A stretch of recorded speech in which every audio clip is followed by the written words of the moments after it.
The story is centuries old.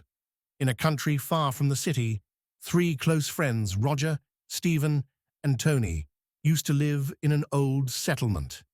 Their friendship was an example among the villagers, like the three branches of a tree that are connected, even though they are separate. The three friends used to play together since childhood and used to be a part of each other's joys and sorrows. But time does not always stay the same. The hardships of life surrounded them in such a way like a delicate bird in a storm. The doors of his job began to close, the shadow of poverty became deeper, and the breadcrumbs fell. Day by day, the increasing difficulties had also started testing his courage. Where he used to whine before, now there was a veil of worry. Finally, one day, when the hunger and distress increased to the limit, he decided that now he would have to leave the village. He would have to go somewhere else and test his luck. He knew that it was not easy to leave his village, but staying there meant that poverty would melt away.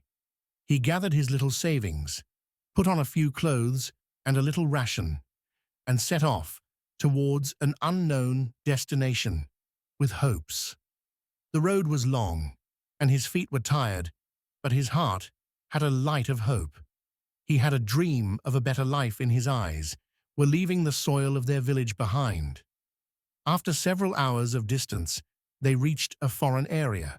Around them, there were deserted fields, trees, and a strange, mysterious silence, as if this place has been in a prison of time for centuries, where even the air speaks in silence.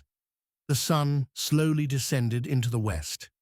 The sky began to fill with darkness, and the cool breeze of the evening made the tiredness even more prominent.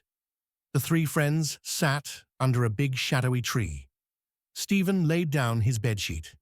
Stephen took out a small bowl of water, and Tony broke a dry bread and distributed it among all. In silence, there was only the sound of birds chirping. Tony said in a tired tone, "Did we make the right decision by leaving the village?"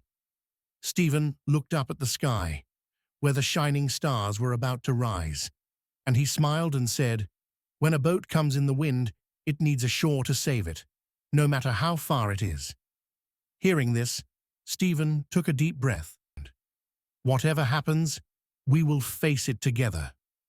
As soon as he said this, all three friends fell into the same thoughts and lay down under the sky.